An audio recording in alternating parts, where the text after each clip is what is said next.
Olá, meu nome é Jales, sou psiquiatra. Estamos no mês de Setembro Amarelo e é um mês de prevenção ao suicídio, uma campanha para que as pessoas se conscientizem sobre a necessidade de procurar ajuda por doenças ou situações em que o suicídio aparece como um sinal ou como um sintoma. Então, para isso, eu gostaria de mostrar para vocês alguns dados relacionados ao suicídio no nosso estado, do Rio Grande do Norte. Então, veja bem, nós estamos aqui no site do Portal da Saúde do SUS, onde nós temos acesso a dados de saúde do governo, dos municípios, né? Então, eu quero saber as estatísticas vitais sobre mortalidades, que são as causas de morte por causas externas no nosso estado do Rio Grande do Norte. Vocês estão vendo aqui, no Rio Grande do Norte, ó. E veja bem o que acontece.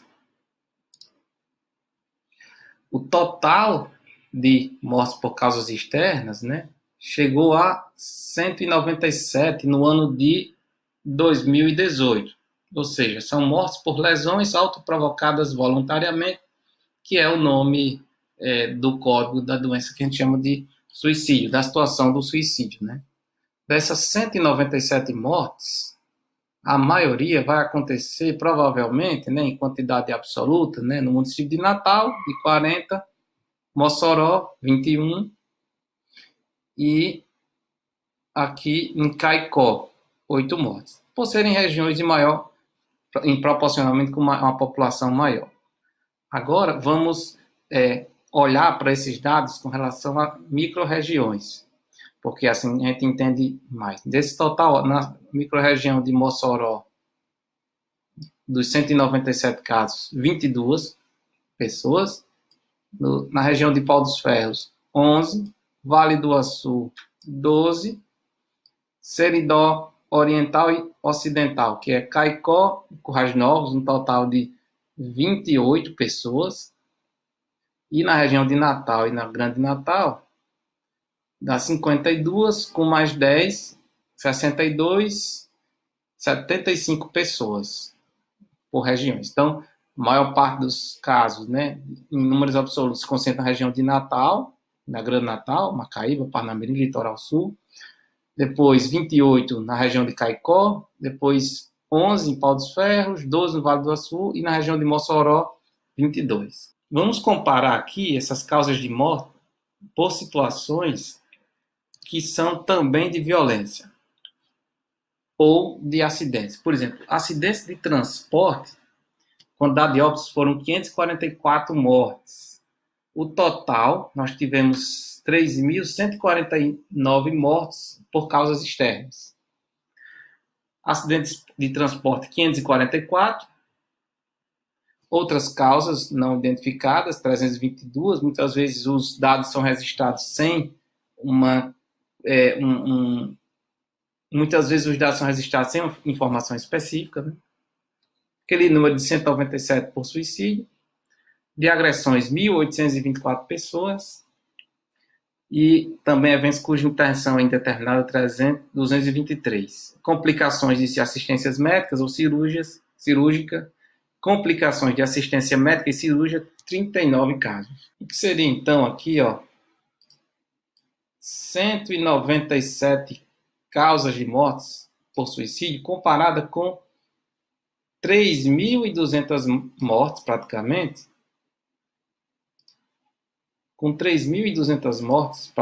por causas externas. É uma quantidade bem inferior, em termos absolutos, né? Então, acidente de trânsito mata muito mais, outras causas muito mais, agressões, né, como homicídios, 1.824 mortes. Intenção indeterminada, 223 e complicações, 39. Então, 197 mortes por suicídio, em comparação com a quantidade de mortes por homicídio ou agressões, parece ser muito menor, em termos absolutos exatamente mas quando a gente avalia a possibilidade de prevenção com relação a essas mortes, nós temos um controle, podemos ter um controle. Quando a gente avalia a questão da prevenção, nós podemos prevenir muito mais mortes por suicídio do que por agressões. tem um controle sobre o indivíduo em si e, no caso de agressões com a violência, a gente tem que ter controle sobre um grupo de pessoas. A morte por suicídio também é uma morte mais lamentada, né? Porque aquela pessoa ela não conseguiu pedir ajuda ou não conseguiu obter a ajuda que conseguia. Então, por isso que esse número aqui é expressivo, 197 pessoas, porque são mortes que são com prevenção, se ajudada, uma prevenção quase que garantida. Olha só, nós temos aqui, por exemplo, do total de mortes por causas externas, os 3.149 mortes, pedestres, são 50 mortes de pedestres, 9 mortes de ciclistas, 229 mortes de motociclistas, ocupantes do automóvel 64, caminhonetes 3, veículo pesado 2, outros acidentes 168. Aqui entra um grande grupo de pessoas que não foi identificado. Quedas, 136 mortes por quedas. Isso no ano de 2018. Afogamento, 96 mortes por afogamento no ano de 2018. São dados muito alarmantes. Claro que o de agressão, né, que é o mais alarmante de todos, mas é também um dos mais difíceis de se controlar. Do total de mortes em relação aos meses em que elas aconteceram no ano de 2018, olha só, em janeiro, 299, fevereiro, 278, março, 257. Então, fica aqui na média de 200 a 300 mortes por mês, né? Até dezembro foi uma quantidade menor, gerando esse número total. Então, a quantidade de mortes é até, existe uma média aqui que eles obedecem de 200 a 300 mortes por mês por causas externas. Óbitos por causas externas, tá? Em relação às mortes por suicídio, vamos ver aqui quantas mortes acontecem pela idade. Do total, de 5 a 14 anos foram 2 pessoas, de 15 a 24 anos, 25 pessoas, de 25 a 34 anos, 37, de 35 a 44 anos, 44, de 45 a 54, 45 suicídios, de 55 a 64, 18, de 65 a 74, 13, e de 75 ou mais, 13. Então, nós sabemos que, estatisticamente, as mortes por suicídio são mais na infância e até os 24 anos, que deu um total de 27 mortes, ou na idade idosa, acima de 65 anos, que deu 26 mortes. Esses dados, né, do nosso estado, Rio Grande do Norte, não bateu com os dados estatísticos, onde as mortes acontecem mais em pessoas novas ou idosas. Ou seja, nós temos uma quantidade de mortes aqui, que essas aqui poderiam ser muito mais prevenidas, porque elas não estão numa idade de risco para o suicídio. Vamos comparar agora a quantidade de mortes que nós temos por pessoas de causas externas no total, óbitos por causas externas, com relação à idade. Então, veja aqui, das 3.149 mortes no ano de 2018, a maioria aqui, de 936, ocorreu em pessoas de 20 a 29 anos, por morte de causas externas. Vamos olhar esses dados com relação ao suicídio. Em relação ao sexo, aqui os dados batem com os dados esperados, né, do morte por suicídio, porque os homens conseguem, né, que foram 167 homens em relação a 30, do total de 197. Então, muito menos mulheres do que homens. Veja também que esse dado se repete em relação ao sexo masculino e o feminino com relação a mortes por causas externas. Ou seja, são 2.761 mortes em comparação de homens, né, em comparação com 387 mulheres. Aqui, com relação ao estado civil, bate também com os dados da literatura esperados, porque a morte por suicídio, aqui é apenas suicídio, ocorre entre solteiros. Aqui, ser casado é muito menos, ou seja, casado ou viúvo, o risco de suicídio é menor. 102 solteiros em comparação a 51 casados, ou seja, 2 vezes mais risco de morrer por suicídio com pessoas solteiras. Com relação ao local de ocorrência por município também. Nós tivemos essas mortes de suicídio, 21 delas ocorreram no hospital, incrível, tá? Sob cuidados médicos, que ainda teve acesso a meios de letais. Em domicílios, 130 pessoas, a maioria, né? Em vias públicas, 21 e outros 24. Aqui, ó, vamos comparar a quantidade de mortes que são por acidente de trabalho.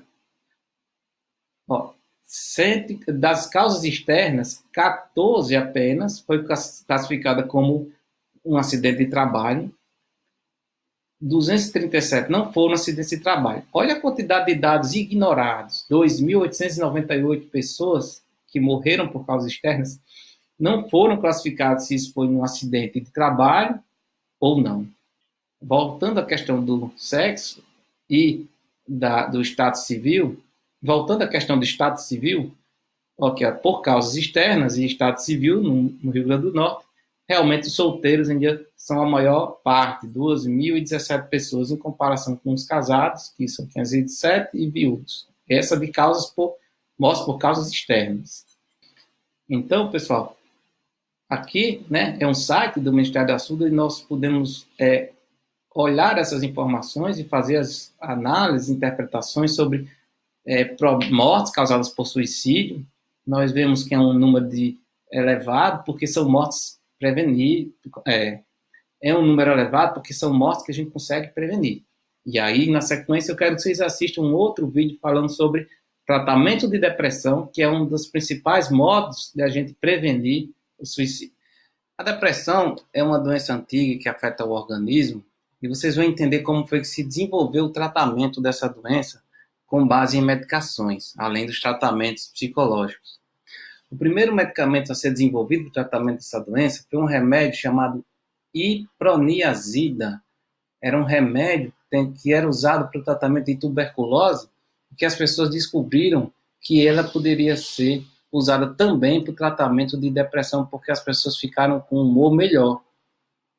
E a partir dessa medicação, eles conseguiram desenvolver outras, como, por exemplo, a imipramina, lançada na década de 50. Se você veja, uma década de 50 para 2020, nós temos aí 70 anos, desde o início do tratamento farmacológico para a depressão até hoje. Então, na década de 50, nós tínhamos praticamente essas medicações como os tricíclicos e os inibidores da monoamina oxidase, que hoje estão até fora de mercado. Na década de 80, 30 anos após, tivemos o desenvolvimento da fluoxetina, que é um dos remédios mais conhecidos, até tem filmes com o nome Prozac. E também, próximo ao ano 2000, o desenvolvimento de inibidores de recaptação de serotonina e noradrenalina, como a venlafaxina e a duloxetina. Ainda dos anos 2000 até 2010, tivemos o desenvolvimento de outros medicamentos, como, por exemplo, a mirtazapina, a agomelatina, a trazodona, que é o Donarém, a mirtazapina, a agomelatina e a trazodona, que são medicamentos que têm um mecanismo de ação diferente. E de 2010 até 2020, recentemente, nós tivemos em 2016 o lançamento de uma medicação chamada vortioxetina, e agora, em 2020, nesse mês de setembro ou até em outubro, nós vamos ter a entrada no mercado de um remédio chamado brexpiprazol. O que é que esses remédios podem trazer de diferente para vocês? É o que nós vamos ver também aqui mais à frente no vídeo. O mecanismo de ação é diferente e também a ideia sobre o que é uma melhora de um paciente que tem depressão. Na década de 1970, uma melhora significava que o paciente deu uma diminuição dos seus sintomas, ou seja, se a tristeza era 100, ficou em 50, se a insônia era 100, ficou em 50. Então, muitos dos sintomas eram considerados que houve uma resposta, ou seja, o remédio deu certo, quando apenas reduziu a quantidade de sintomas e a intensidade. Já em 1990, nós tivemos uma ideia de que os sintomas teriam que sumir. Então, a pessoa deveria deixar de ter tristeza, deveria deixar de ter o sintoma de anergia, deveria ter alteração de sono, de apetite, o paciente deveria ter uma remissão completa de sintomas. E hoje em dia, nós temos uma proposta de tratamento onde nós temos uma recuperação funcional total do paciente. não precisa apenas ele melhorar de sintomas e remitir os sintomas, ele precisa se recuperar, ou seja, voltar a ter suas funcionalidades no trabalho, no lazer, no prazer da vida e também com a família, com os amigos, com os namoros. E isso é uma coisa difícil, porque a depressão acaba levando as pessoas a ficarem com um aspecto de... Isso é difícil, porque na depressão, os pacientes costumam ter uma melhora nos seus... Isso é difícil, porque na depressão, os pacientes têm uma melhora do seu quadro de humor, mas muitas vezes ele reduz os humores negativos, as emoções negativas, como reduz a tristeza, mas não alivia e não volta a ter prazer com as coisas que eles tinham antes. Isso é uma coisa, muitas vezes, negligenciada pelos médicos que avaliam pacientes com depressão. Para vocês terem uma noção, aproximadamente 50% dos pacientes que iniciam um tratamento antidepressivo, eles não vão ter uma recuperação adequada com a primeira medicação que usarem. Isso é um problema grave, porque nós que já temos alguns estigmas sobre a doença, vamos ter muita dificuldade de aceitar iniciar um segundo medicamento. E apesar disso, ainda com um segundo medicamento, uma segunda tentativa, muitos pacientes, 30% deles, ainda não conseguem atingir uma remissão completa da doença, mesmo tendo passado por 4 etapas de tratamento. E aí, as pessoas que ainda não se recuperam totalmente da sua depressão, ficam com esse tratamento insatisfatório, e isso é muito ruim para a pessoa, porque quanto mais tempo de doença, pior são as consequências da doença para a vida do paciente. É semelhante a quem tem câncer, ninguém quer ficar, eu estou com câncer um pouquinho melhor. Não. Eu estou com a diabetes um pouquinho melhor. Não, quer ficar bem da diabetes. Isso hoje nós já conseguimos ter com os tratamentos antidepressivos, que até na década de 90 a gente não tinha essa ideia. Quanto mais tempo de depressão, piores ficam também a própria matéria orgânica do cérebro. Na matéria que é onde ocorrem as neurotransmissões, elas pioram com essa doença. Também, uma novidade no tratamento da depressão é que o quadro clínico do paciente deve ser avaliado a cada 2 semanas e a cada 15 dias.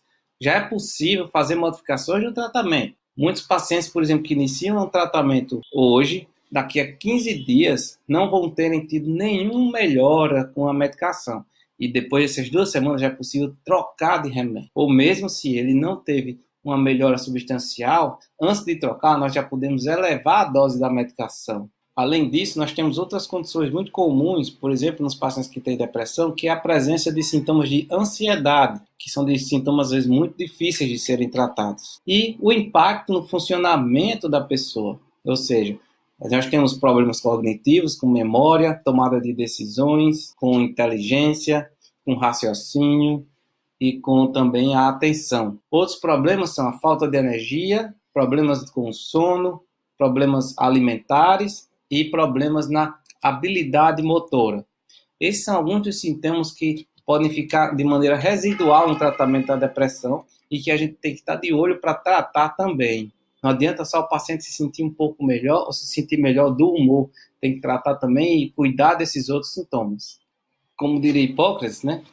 A vida é curta, a ciência é longa, a oportunidade é fugaz, a experiência é enganosa e o julgamento é difícil. Então, o que é que nós temos de estratégia para o tratamento de depressão? Primeiro, iniciar o uso do antidepressivo e otimizar a dose até a dose máxima necessária para que os sintomas entrem em remissão e o paciente tenha uma recuperação funcional. Se isso não for possível, com o aumento da dose do medicamento, a gente pode trocar de antidepressivo ou pode fazer também uma combinação de antidepressivos, usar 2 medicamentos ao mesmo tempo. E a outra opção é associar outros tipos de medicações ou a psicoterapia, entre os medicamentos, os antipsicóticos, como quetiapina, olanzapina, aripiprazol e, recentemente, o brexpiprazol, que é esse medicamento novo que está vindo para o Brasil agora a partir do mês de outubro, provavelmente.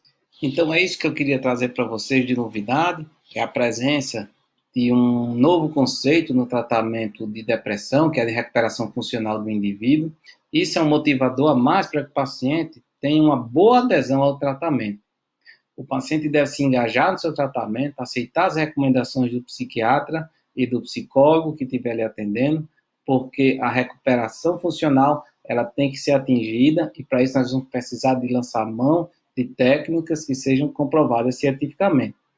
Então lembre, não é só reduzir os sintomas, é também fazer com que eles sumam e os sintomas que ainda fiquem residuais, como problemas na cognição, no afeto ou de energia, devem ser tratados com a implementação de remédios que possam ser associados ao tratamento. Então nós temos agora o desenvolvimento de um novo medicamento chamado vortioxetina e desse mais novo ainda, que é o brexpiprazol. Ou seja, a ciência está caminhando sempre ao lado do paciente para tentar fazer o melhor por ele. Eram essas duas novidades que eu queria trazer para vocês. Muito obrigado.